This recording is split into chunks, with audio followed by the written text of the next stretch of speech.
What is up, guys? It's bluesfpl and welcome back to another Fantasy Premier League video on my channel. Today we'll be going over my GW22 Team selection, so let's get started. If you're new to this channel, please subscribe, leave a like on this video, and if you have any comments or any questions about players to get in or fixtures or any double game week news, please ask them in the comments below.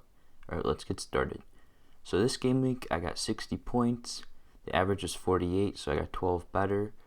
I was a little disappointed with some of the moves I made, but at that time, without hindsight, let's just get started with it. I'll show you guys. So my overall rank went up by, I think, 800 places. If I made some good moves in the last 2 weeks, I would have got 60 more points, and who knows, my rank would have been like in the top 10k, maybe even top 5k. But, you know, you live and you learn, and yeah. So, starting with my goalie, Areola. I played him because Fulham was playing West Brom. Martinez got 10 points. It was a really lucky 10 points. Southampton probably should have scored. I think Ings scored a goal, but it was counted back because he was offside. So, yeah, I guess I just have to stick with Martinez. These are like the side effects of playing a bench boost, is the weeks after the bench boost you actually have a decent team because you plan it out for the long run. You don't just plan it out for 1 week. So you have a lot of players that have good fixtures for a long time, and then you have this bench headache. So, you know, I rotated Martinez a week before, and I stuck with Martinez. He got 1 point, and Areola got 10 points. He was playing Brighton. I don't know, I just didn't trust Fulham, and of course, after he gets to 10 points, I'm like, you know, what's the worst that can happen? Fulham's been decent defensively, and of course, concede. So, yeah, I think I just have to stick with my gut. I just have to go with Martinez and probably keep him there the whole time, unless he's injured, because really there's no point of playing the fixtures game because there's just better players. And then we go to our defense. Like, I already talked about this in the team preview, but Stones and Cancelo didn't play. I'm so happy I have Diaz and Stones. Now, people have said that there's no chance that Cancelo and Stones both miss out, but to be honest, Stones is a rotation risk because Laporte's back, and Cancelo's always a rotation risk because he has Walker as competition, and there's left backs in the team. So if you have Diaz and Stones, I'm pretty sure, guaranteed, you're always going to have a Man City defender. So, I don't know how I feel about the Stone situation, to be honest, because if Laporte is back, we'll see how he plays in the next game, if he does play. Since Laporte is back, there's a chance that Stones just will be dropped out of the team, even though he's been performing pretty well lately. But, you know, Man City have this abundance of good center backs. Even Ake is a pretty good center back, so well, I guess we'll just have to see on that. And then Kufal came in for him. Another mistake. I probably shouldn't have started Dallas in the second slot instead of Kufal. Kufal played Liverpool, and other than the Spurs game, I just thought Liverpool looked poor. Even in the West Ham game in the first half, Liverpool were kind of poor, and in the second half they turned on the burners. Trent actually started making good crosses. Salah became the Salah we all know. And yeah, so more points lost out, but you know, I guess I just have to use this information, just use it forward to the next game weeks. Justin, Leicester looked pretty poor. Yeah, without Vardy, it feels like they just don't have that player to play to that will hold up the ball and then run behind. Feels like they're just constantly giving up the ball. They switched to a 3 at the back formation. The Leeds played really well. Speaking of Leeds, Bamford. I've already talked about Dallas, but Bamford, a lot of people sold him for DCL this week. I sold Wilson for DCL, another mistake. But to be honest, was selling Wilson for DCL a mistake? DCL hasn't scored in a while, since I think game week 11. He got some assists, and for like the last, 5 weeks, he hasn't done anything, but you know, his XG stats are pretty good. I thought that based on their fixtures, they still play Leeds. I thought just based on their fixtures, he'd have some good chances. James was back. But in that Newcastle-Everton game, James just got bullied. Newcastle just turned into this old school team where there's just constant blows, constant punches, like they just don't care, slide tackles all the time. And I think this really hindered James's involvement in the game, and therefore Calvert-Lewin was kind of hindered by that. He barely got the ball, so what can you do about that? And then I don't want to talk about the entire team, but Grealish looked pretty good as usual, and Salah looks back to normal, really good. So yeah, so let's get into my team, and I do think that Salah will be a good captaincy this week. Now he does play Brighton, and Brighton are a weird team, but at this point I don't want to go against the template. You can get really burned if you go for somebody like a Diaz or something, defense, and Burnley score. And then all of a sudden you're looking at like a 2-pointer where you can go for an attacker and maybe they score. So, yeah. Fernandes, another consideration for captaincy. Southampton look really bad in defense, but Fernandes hasn't scored in a while, and he just doesn't look as involved as before. I've already said this in the preview that, I guess he looks tired. As you can tell, he plays every single game.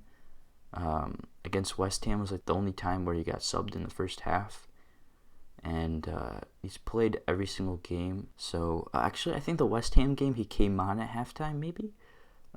Yeah. Fernandes came on at halftime in that game, but since game week 11, he's just started every game. And when you have Van der Beek on your team, I know this is a good FPL wise because I don't want Fernandes benched, but there shouldn't be a player that plays every single week, especially if they're in the midfield. At least give them a break sometimes. So Fernandes could be a good captain, is what I'm trying to say.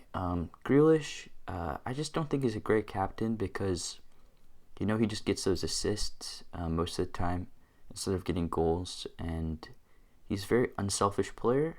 Sometimes he does take the occasional shot where he should pass, but he creates so many chances for his team. If he was on a better team like United or Chelsea or a Man City even, I think he'd have way more points. My prediction is if he went to United, his assist would be doubled because Watkins, Traore, they just waste his chances. El Ghazi even. So yeah, I just don't think Grealish is a great captain because the upside isn't great. An assist, yeah, I don't really like that. And then Gundogan, for now I have him vice. The last game, he didn't even take a shot. They could have got a penalty towards the end, but it is what it is. But it is Man City after all. De Bruyne is probably not going to be back still. But they do play Burnley. Burnley played really bad against Chelsea. They just sat back the entire time. Chelsea totally dominated them, so I'm assuming Man City's going to do the same, and if Gundogan takes shots, there's chances for goals.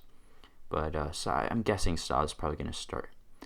And then, my bench is the problem. Once again, this bench boost has really hindered me. I don't really make transfers to get rid of my bench boost and downgrade.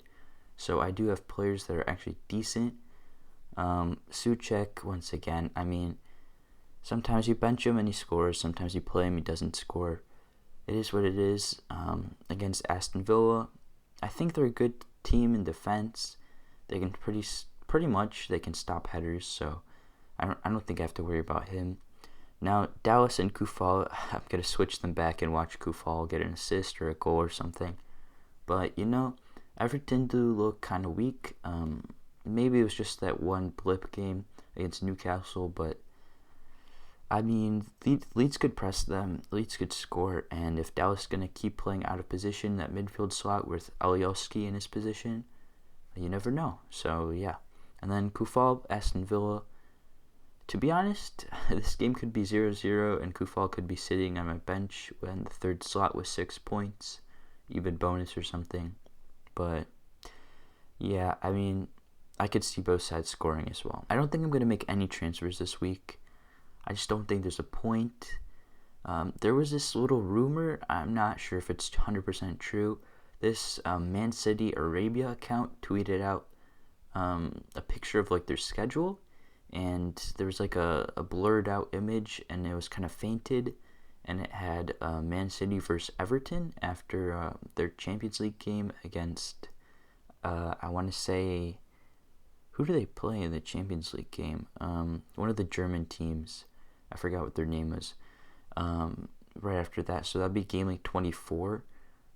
Once again, this isn't the official Man City account. I don't even know if this is an official Arabic Man City account, but if it is true, Ben Crowlin did say that there's a huge chance that there is a double game week, and it's probably going to be either Everton or Southampton. And if it's Everton, this Calvert-Lewin transfer might look decent. For the long term, I don't know about Calvert-Lewin. Alright, the fixtures just popped up. He does play Leeds. Leeds are a bad defensive side. They make a lot of mistakes in the passing, especially at the back. So, Calvert-Lewin could score. Against United, United could also concede, but they do look decent in the back. Against Arsenal, they definitely could have conceded. Arsenal hit the crossbar, I'm pretty sure, Lacazette. But, yeah. And then Fulham can concede definitely. Liverpool, obviously, they concede like the lucky goal or something. They somehow just can't keep clean sheets. Now, because the transfer window ended, this is the last thing we had to talk about. Because the transfer window ended today, I'm pretty sure Kabak, the Schalke defender, went to Liverpool. And I think they made this transfer because Matip apparently is out for the entire season. So they need a guy there. And if they can shore up, then I don't know. We'll see how Calvert-Lewin does in the Leeds game first. Then we'll reassess. And if he does have a double game week in 24, he's going to play City, maybe an extra 2 points, because I just don't think he's going to score on them. City are a brick wall. Next game week, if Stones doesn't start, we could get rid of Stones for Cancelo. But, their fixtures do get difficult, so maybe not. Maybe we just see how Diaz does and how Man City do, and then reassess from there. Alright guys, thank you so much for watching the video. I know it's a late one. I usually do this game weeks late because the most people view them, especially in America right now, where I am in the Eastern time zone.